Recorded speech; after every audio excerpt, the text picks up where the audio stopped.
Bom dia, segundo ano, boa tarde, tudo bem? Sim, vamos começar mais uma aula. Hoje é terça-feira, dia 3 de novembro.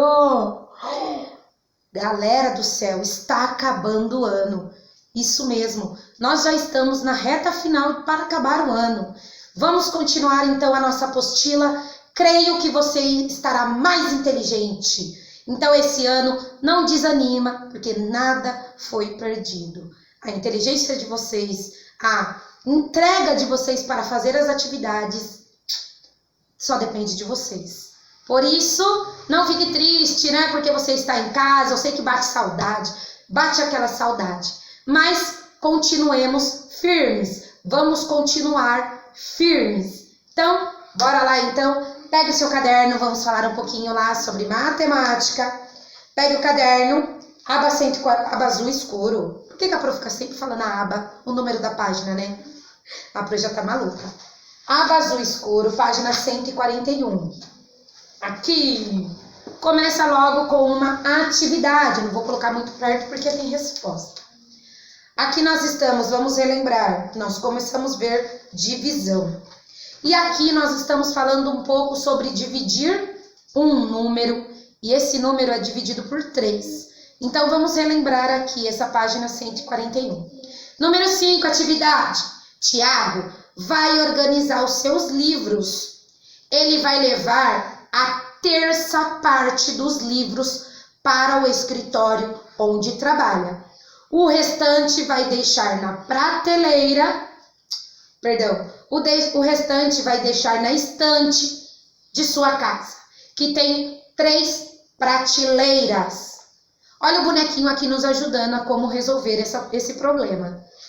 Para determinar a terça parte de uma quantidade, basta dividir o total dessa parte em 3. Aí nós sabemos o que é uma terça parte. Basta a gente dividir esse número por 3. Primeiro, quantos livros Tiago vai levar para o seu escritório? Para a gente saber, precisa contar quantos livros tem aqui no total. Depois que você contou, eu não vou contar agora, porque senão vocês já vão saber. E vocês estão praticando somente. Lembra que nas aulas online a Pro tem falado para vocês que o segundo ano ele precisa ter conhecimento de uma conta de multiplicação e conhecimento de uma conta de divisão. Não é necessário você saber de cor e salteado essas operações matemáticas. Não, pelo contrário, o segundo ano está conhecendo essas operações de matemática. O segundo ano precisa garantir, sim, as 2 operações matemáticas de início, que é adição e subtração. Isso tem que estar na cabecinha de vocês muito bem formado. Por isso a Pro sempre fala na aula online. Não chora, não fica descabelado, descabelada, não fique. Porque vocês só estão conhecendo. Vocês vão aprender realmente como faz essas 2 operações no terceiro ano. Tá bom? Chama a mamãe e o papai aí que eu vou dar um recadinho para eles agora. Chama aí. Queridos familiares, nós do segundo ano, nós seguimos uma aula, nós seguimos uma sistematização para que o aluno desenvolva o conteúdo. Só que eu vejo muito na apostila de casa de vocês, coisas que eu não ensinei ainda. Por que eu estou falando isso? Isso acaba às vezes confundindo a cabeça dos alunos. Por exemplo, eles estão aprendendo agora, conhecendo divisão. E aí a nossa divisão é assim, ó. Eles têm os espaços, aqui está um símbolo que representa a divisão, este é o símbolo da revisão, que representa para eles no momento. Só que quando vocês vão me mandar uma atividade, olha o que acontece. As atividades estão, 12 por 2. Olha o formato que está o livro. Eles não sabem nem que isso daqui é uma outra representatividade do símbolo dividido. Eles não conhecem ainda. Então aí vocês me mandam mensagem frustrados. Pro, ele não sabe esse símbolo. Ele não sabe nem fazer uma conta de dividir. Claro que não, gente. Para o aluno conseguir fazer uma conta de divisão dentro da chave aqui de dividir, ele precisa conhecer a tabuada. Ele não está ainda na fase da tabuada. É claro que lá no módulo 4, talvez a gente comece com a tabuada. Eles começaram a ver tabuada um pouco mais tranquilamente, de um outro modo. Então, quando vocês me mandam atividades para eu corrigir desta forma, eu fico imaginando aí em casa o que vocês estão ensinando. Gente, não quebrem a cuca pulando as etapas, tá bom? Não quebrem a cuca pulando as etapas, porque tudo é com calma. Esse símbolo aqui, eles não reconhecem, porque eles não foram ensinados que para dividir o 12, eu vou dividindo conforme a tabuada que eles já sabem. Eles não vão saber qual o número dividido por 2 dá 12. Eles não sabem, eles não entendem. Por isso que eu vou pedir para vocês, não pulem as etapas. Façam com calma. Eu sei que vocês querem que os seus filhos fiquem avançados, mas às vezes nós acabamos prejudicando nossos filhos. Então, calma. Eles vão conseguir. Eles vão conseguir. Tudo no momento certo. Ok? Era o recadinho que eu queria dar para vocês, papais e mamães. Calma, tudo no seu tempo. É claro que eles vão aprender. Pode introduzir a tabuada? Claro, acho bem legal. Mas tem que ter o porquê que se aprende tabuada. Por que eu preciso aprender a tabuada? Porque tabuada, gente, é decorando. Tabuada não tem outro jeito se não for decorar ela. Saber como ela funciona para eu ter entendimento dela. Isso não vai funcionar. Se só você falar, copia aí no seu caderno e pronto. Não. Então, vocês precisam explicar o porquê que se existe a tabuada. Para que ela tem? Combinado? Então, calma, que eles vão aprender. Bora lá, então, para nossa aula. Ai, deixa eu pegar meu apagador aqui, né? Que eu nem peguei o apagador aqui. Bora lá. Cadê meu apagador agora? Vou pegar aqui. Opa, cadê? Peraí que eu não achei meu apagador. Então, vamos com a mão mesmo. Aqui, vocês vão contar na atividade 5 da letra A. Primeiro, quantos livros tem? Você vai colocar aqui quantos livros tem no total.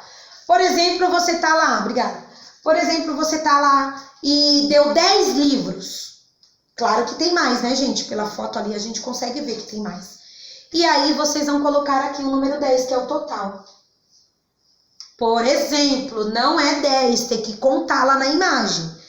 E aí você vai dividir em 3 prateleiras, que são 3 partes. É a terça parte dessa prateleira. Então, vamos lá ver. Vou colocar o número 3 aqui. O número 10 indica o total de livros que ele tem. O número 3 significa que eu vou dividir o número 10 em 3 partes iguais.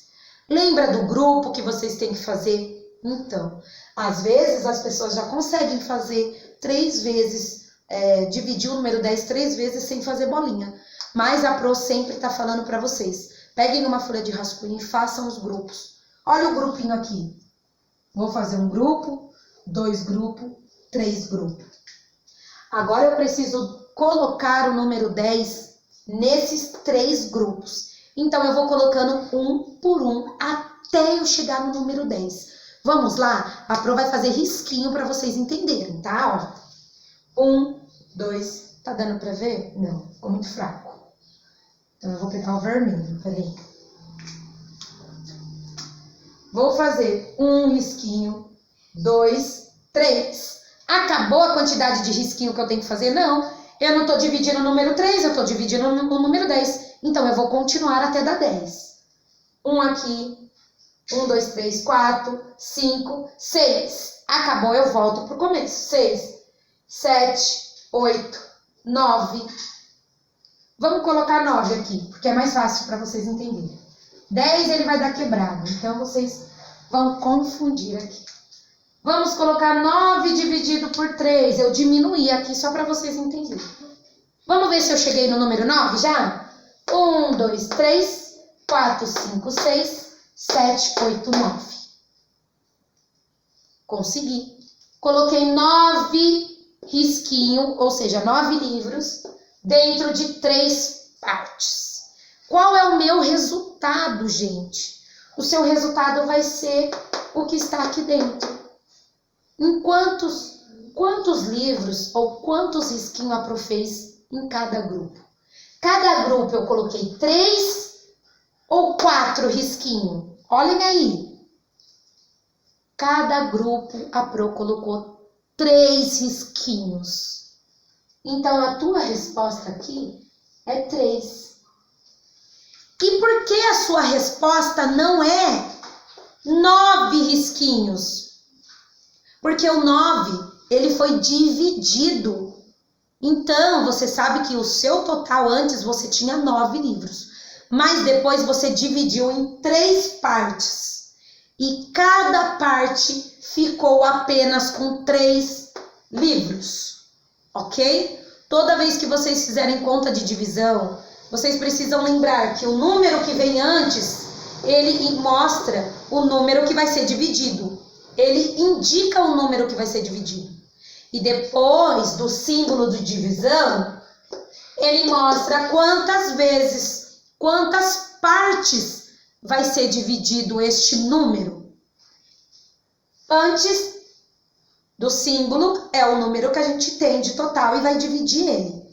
Depois do símbolo de dividir, quantas partes eu vou dividir esse número? Ok? Eu sempre falo a mesma coisa, né? Eu sei. Porque vocês precisam entender. Se não quiser fazer risquinho, pode fazer bolinha, não tem problema nenhum também. Tá? Então, olha como vocês aprendem a divisão. Sem usar tabuada. Sem usar aquele colchete lá que tava, né? Sem usar aquela chave lá da divisão que estava para fazer a conta daquele jeito. Porque vocês não sabem ainda. Então, bora lá? Vocês vão pegar o total de livros que o Thiago fez, dividir por 3 e aí a resposta você vai completar nessa frase. Letra A. Quantos livros Thiago vai levar para o seu escritório? Então, você vai olhar e vai responder qual que é o número que vai ter em cada grupo aqui. E aí é o número que o Thiago levará de livro, tá bom? Letra B. Quantos livros vão ficar na casa de Thiago? A minha pergunta mudou. Vamos seguir esse exemplo aqui. Se o Thiago vai levar, por exemplo, deu 3 aqui para o escritório, então eu vou fazer o total, que era 9, menos 3. Essa conta é fácil, né? 9 menos 3, 6. Esse vai ser o resultado do nosso exemplo. Não é essa conta. Lembra? Você vai contar primeiro quantos livros tem no total aí do Thiago. E aí você vai fazer essa conta assim, dessa forma, tá? O seu resultado aqui, esse é mais fácil. Por que que esse é o mais fácil? Porque o Thiago vai levar a terça parte para o escritório. Ele não vai levar todos os livros. Ele vai levar só um pedacinho. Por isso que é dividido em 3 partes. Ok? Aqui vai ser o resultado. Letra C. Quantos livros o Thiago vai colocar em cada prateleira da sua estante? Essa é difícil? Também não. Olha por que não. Ele não tinha 6 aqui, que é o que ele vai colocar lá na sua casa? Sim. Você vai pegar esse resultado, que era 6 livros, que agora tá lá na casa dele, e você vai dividir por 3. Por que que eu vou dividir por 3? 6 dividido por 3. Porque existem 3 prateleiras. E aí o Thiago quer colocar um livro lá, um livro embaixo e um livro mais embaixo. Então, ele vai começar a fazer essa divisão. Lembra que são 3 partes? Por isso que ele pegou 6, que é a quantidade de livro que está lá na casa dele, e ele vai dividir em 3 partes. Tá bom? Não entendeu? volta ao vídeo com a explicação.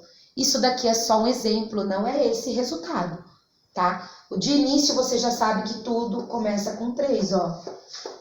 Todas as contas nós fazemos com 3, ok? Número 6.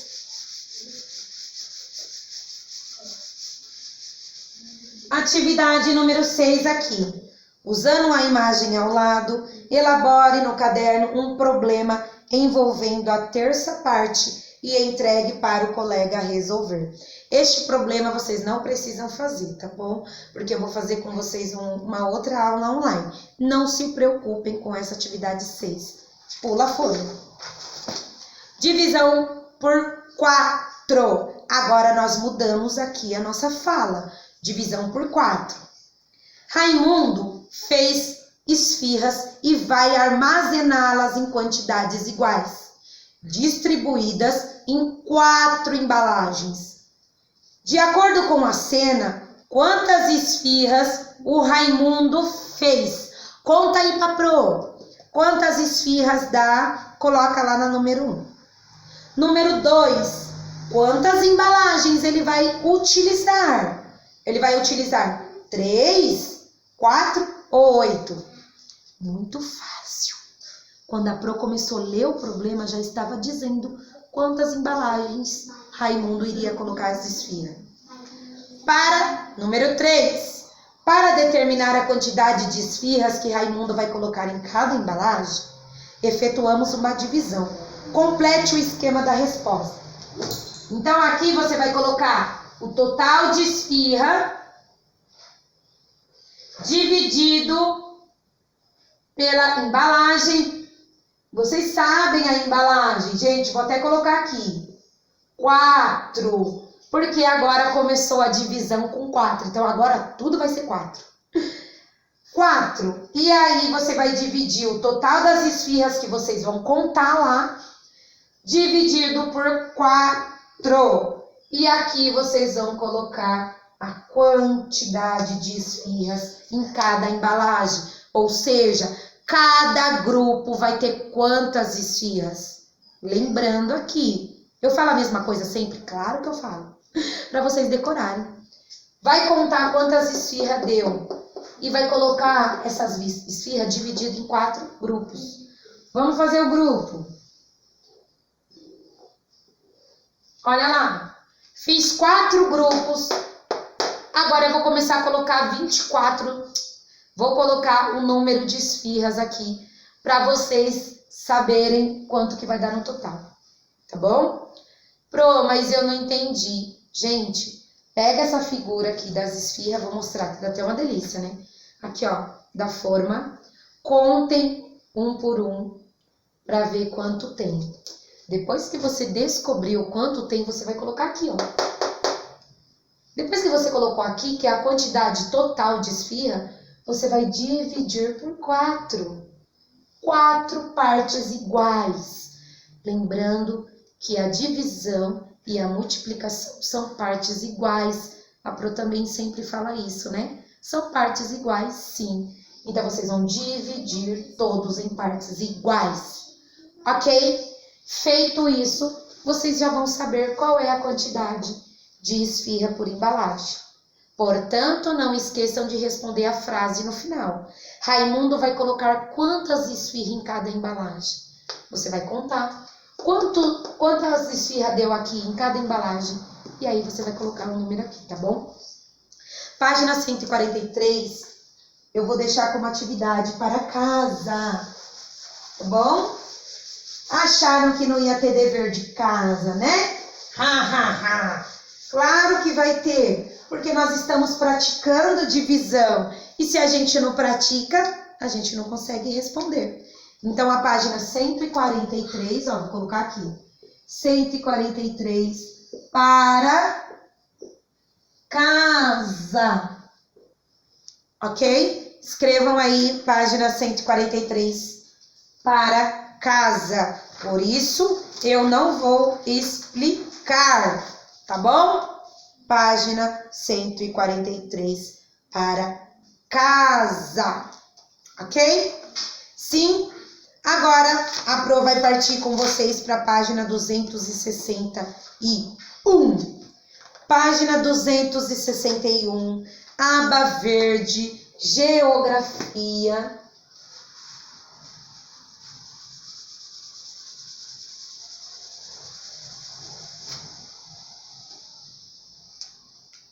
Página 261,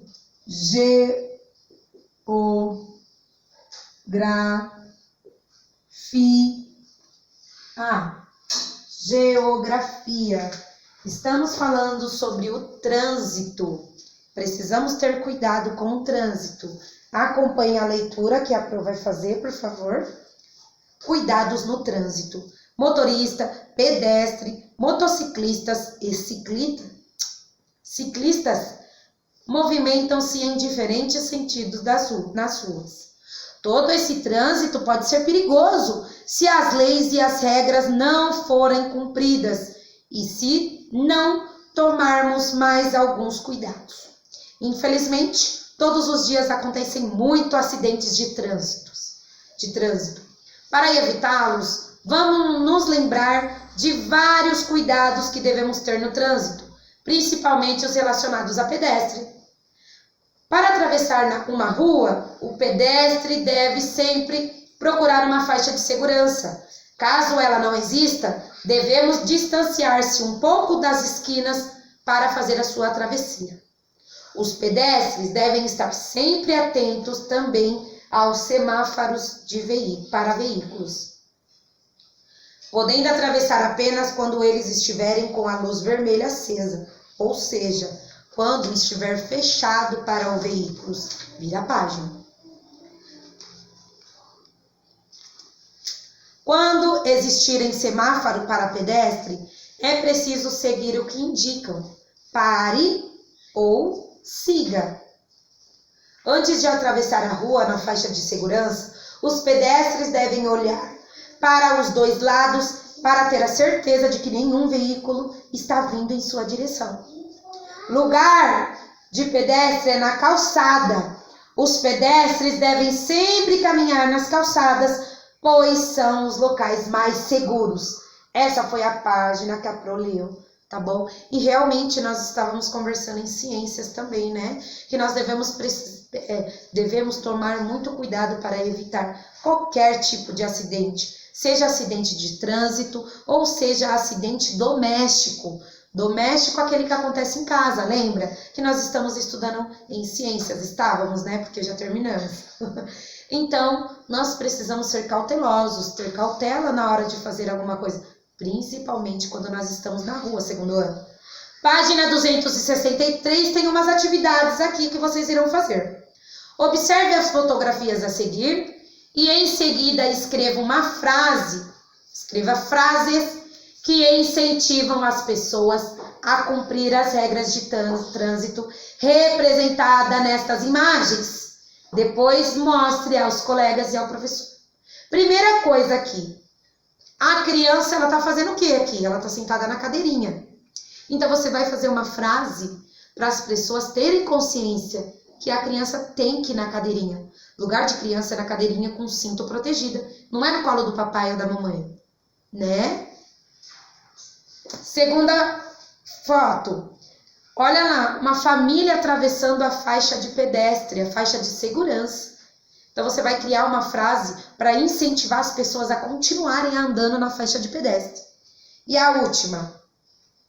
Aqui é o menininho andando na ciclovia. Então você vai escrever uma frase incentivando. Olha todas as proteções que ele tá. Capacete.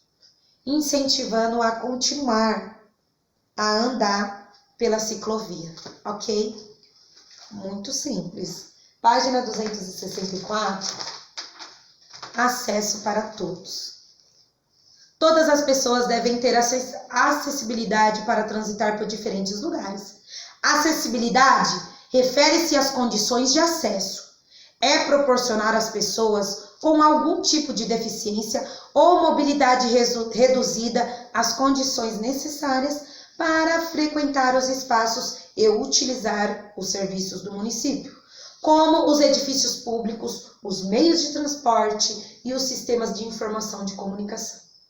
Então, gente, para ter acessibilidade nesses lugares, precisa ter acesso. Por isso que o nome acessibilidade significa condições de acesso. Significa que uma pessoa que ela tem problema visual, ela tem condições de andar, porque vai ter informação no chão que vai guiar ela, que vai ter condições para ela seguir. Já pensou uma pessoa que tem problema visual começar a andar e ela não tem uma acessibilidade boa? Por quê? Ela tá andando e tem um buraco, a rua tá toda emburacada. Vai acontecer o quê, gente? Um acidente. Pode acontecer um acidente gravíssimo.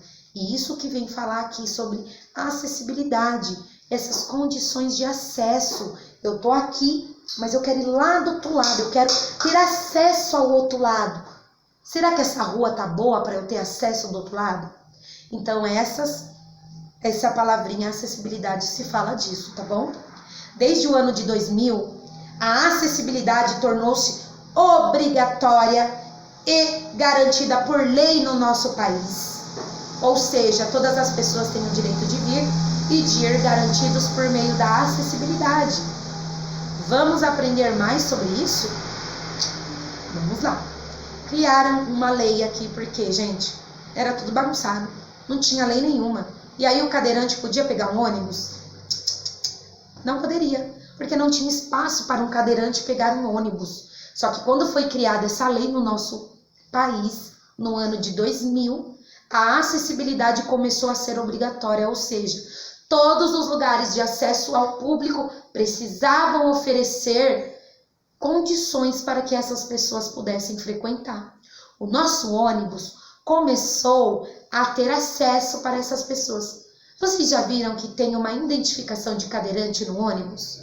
Significa que ele tem uma rampa. São todos os ônibus? Não. Hoje em dia já deve ter mudado isso. Acho que todos os ônibus já devem estar arrumados. Mas no começo, era 1 ou 2 que tinham isso. Começou a ter um elevadorzinho. Já viram? Um elevador que sobe os cadeirantes. Porque eles não conseguem subir escada, né, gente? Que sobe os cadeirantes até a área onde ficam os passageiros. E chegando lá, ele também não precisa sair da sua cadeira. Chegando lá tem um espaço onde eles colocam a cadeira do cadeirante, eles prendem o cinto lá e ele fica seguro.